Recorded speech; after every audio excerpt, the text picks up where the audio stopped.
Hello everyone. Today we are going to see how arrays work on LabVIEW. So for that we need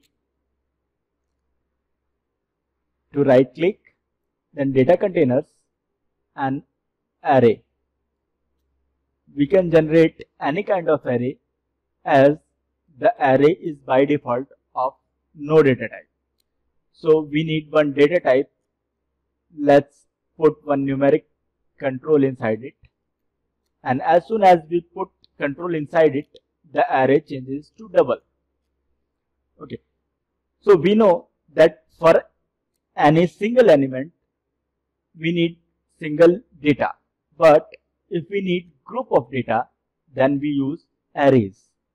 Now if we drag it, we can see that multiple number of elements appear here on the front panel. So let's give them some value like 10, 20, 30, 40, 50, 60 and 70, then 80, 90 and 100. So we can see there is one element that shows 0, that is the index of an array. Right now this array is 0 index, so the array will count anything, any operation from 0. Or if we want it to start from first element, we can change the array indexing from 1. Okay, so now we can see that the first element was disappeared and other elements are shifted one ahead of each other. So now let's keep it 0. So this array has single dimension or single row or single column. So these arrays are known as one-dimensional arrays. Now if we want to see the output, we can go to block diagram, right click here and create indicator. So as soon as we place it here, the output is already generated because the values from arrays are already propagated to the output.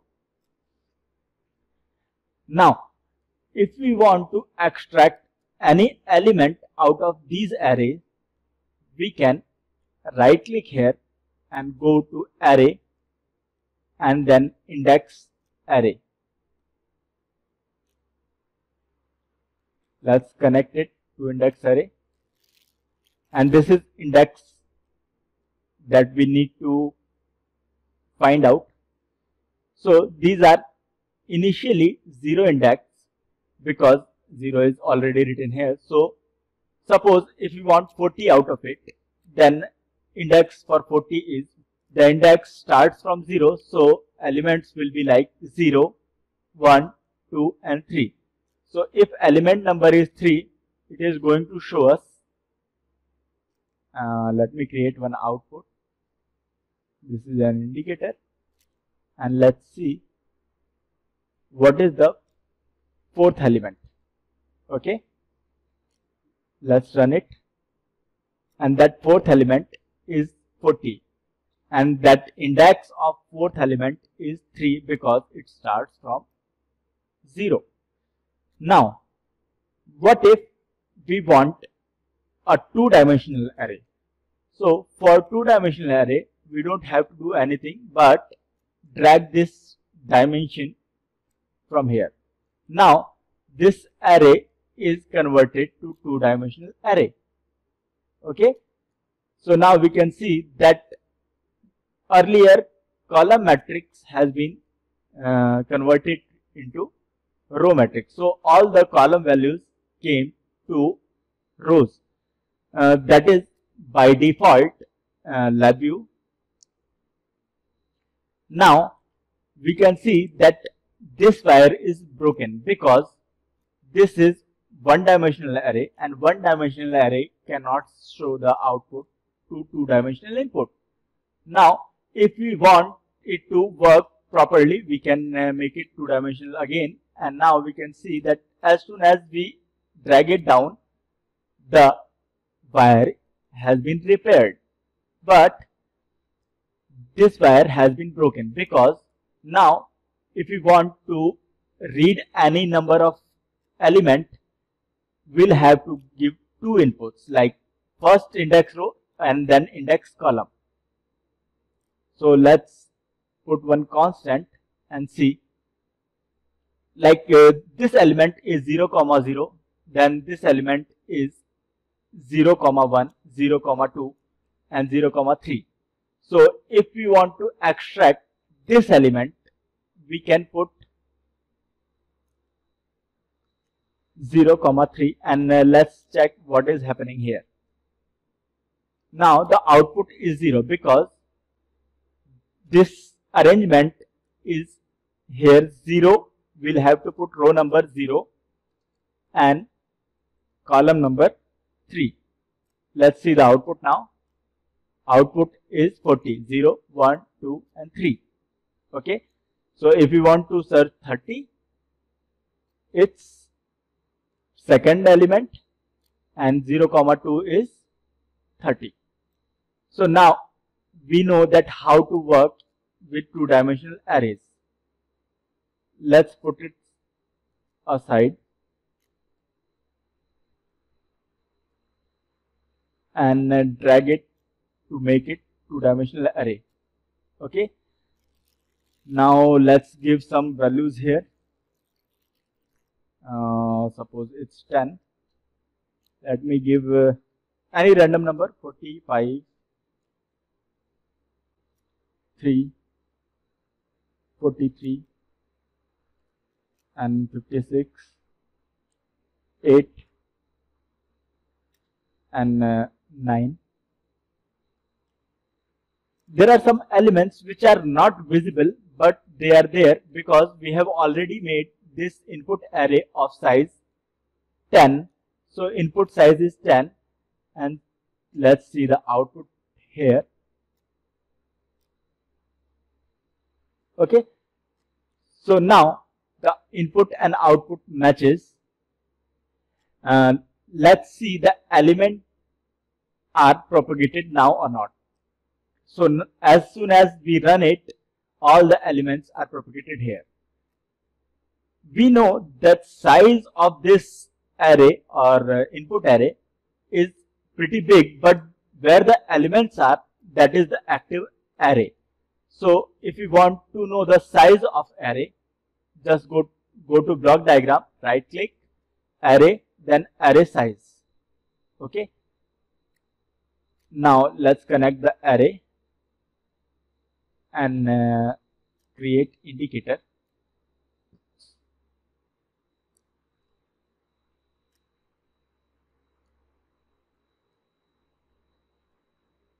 So it has size of 3 and 10. So it has 3 rows and 10 columns by default. This is how we analyze array. There are several other palettes also available in array card. So we can check. Suppose if we want these rows to be transformed into columns and columns into rows, so we have transpose array, and this is the block transport 2D array, and we connect it here, transpose array, and create indicator. Now we have transposed array. Let's delete this one because we need to have some space for transposed array. Let's put it here and increase the size and check what is happening now. Look, the run arrow is broken because this wire is not connected. So we are going to remove it and run it again. Now we can see that the array has been transposed. It earlier had 3 rows and 10 columns. Now it has 3 columns and 10 rows. we can again check the output's dimension or size. For that, again we need this size from here, array size, and let's check the size of this array and create indicator, expand it. So this is earlier array, and now we have this modified array or transposed array. Let's run it. Now we can see that rows and columns are flipped. Now let us see how we can use arrays in a for loop to generate some meaningful output, or if we want to generate arrays in for loop. So let's clean it.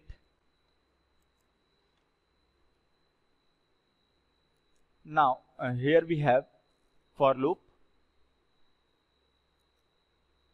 structures, and then for loop. First one, this is for loop. Let's use it to generate an array. For that we need some size or sub loop count, because our for loop runs for limited number of iterations. So suppose we need array of size 10. So let's create control and put the value 10 inside here. Okay, and let's insert some numeric random number. So this is random number, and this is generated between 0 to 1. So if we want some integer value, we can just multiply it with 10 and see let's see what is happening.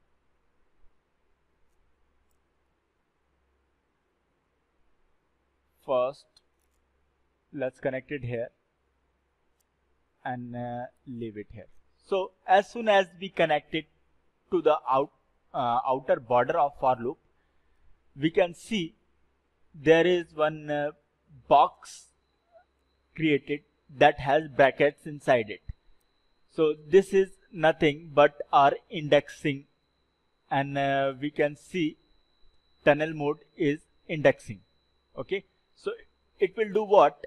For 10 number of iterations, it will check the random values, and these random values will be stored or indexed in an array. We can see them here at the output. So for that we have an indicator. Okay, so earlier we can see that the line from random number was thin because it was a single value, and all the values are indexed or put together to form an array, and that array shows us the thick line in output. So let us run and check what is happening. It is going to run 10 times, so I am going to increase the size of array to at least 10. Okay, let's run it, and we can see that some values are created here, and these values are visible. These are the random values created out of this random number. Okay, what if we want a number that is bigger than 10, bigger than 1? So for that we can do multiplication, and let's multiply it with 100 and see what is happening. So we'll have numbers between 0 to 100. Okay, let's multiply constant 100 and connect it here. Okay, so now we'll have again 10 values, but these 10 values will be generated between 0 to 10. Let's run it again. Oh, sorry, 0 to 100. Okay, so these values are now between 0 to 100. Okay, now if we want to visualize these values, and let's make it 100 now, so that we'll have 100 values, and this is an array that 100 size will be much bigger for this display. So we'll do what? we'll insert chart and graph. And by this way, we'll know that how charts and graph works in LabVIEW also. So charts are the display or graphical display which shows us the values of each and every iteration one by one. So let's put chart here, and let's put waveform graph also. So the difference between waveform chart and waveform graph is waveform chart shows us value one by one and waveform graph shows us value all together. So whenever the index is created, we can use waveform graph to display the value, and till all the values are getting generated, we can see those values in waveform chart. So waveform chart and waveform graphs are now connected, and let us run. But for better visualization, let us put a delay.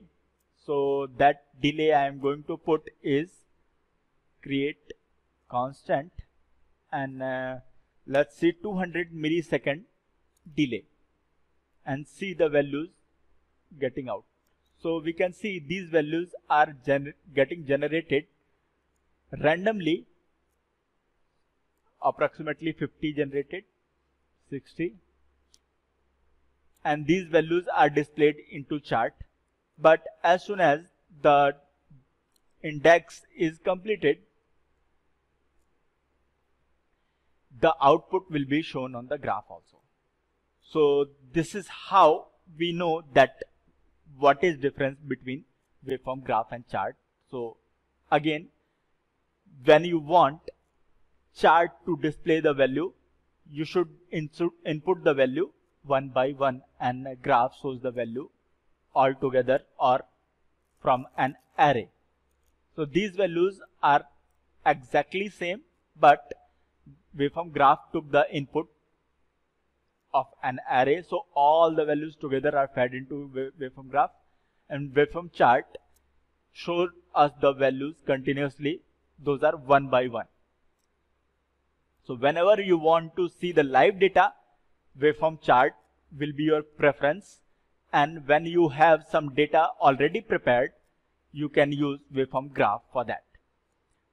One more thing, if we want to save the data into an external file, what we can do, we can use write to measurement file in the block diagram. For that, right click here, go to file IO and write measurement file.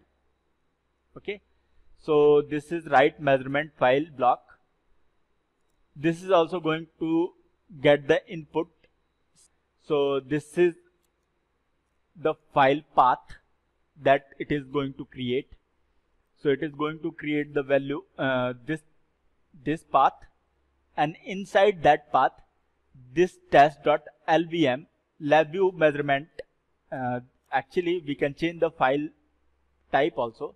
So this is text or LabVIEW measurement file, or we can add these values to Microsoft Excel file also. So we can click here. We can change the path also. Let me save it on the desktop for better visibility. Desktop and OK. So now, let me put file name also. We need to put file name. So file name is test. Okay. So now we have the data inside desktop, and the file name is test.xls. And let's run it. Now this file is saved, but we have not given any signal inside so that it can save it. So let's give the signal. Now signal is converted from our array to single value. So values are going to get stored one by one. Okay. Now let's run it. Let me put more number of values. No, it's okay. 100 is okay. Let me run it. So now these values are again getting generated, and it is going to generate 100 more values. So it is going to show us 200 values.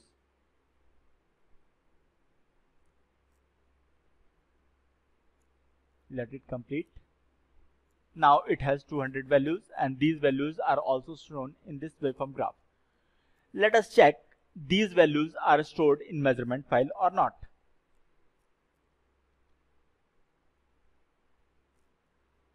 So this test file is generated here,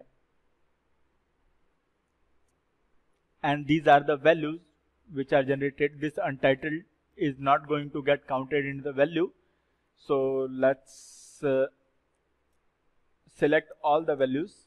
So all the values are selected, all 100 values are selected because we have generated 100 values after connecting the waveform measurement file. Okay, so let's put some graph also. Graph is inside, I think, insert. Okay, yes. So this is graph, and this is line. So this is our output. Okay, these are the values. You can identify these values matches by this portion. Let us see output from here also. So this is our chart output from here, and we can see these patterns are available here also. So we can confirm that output is correct.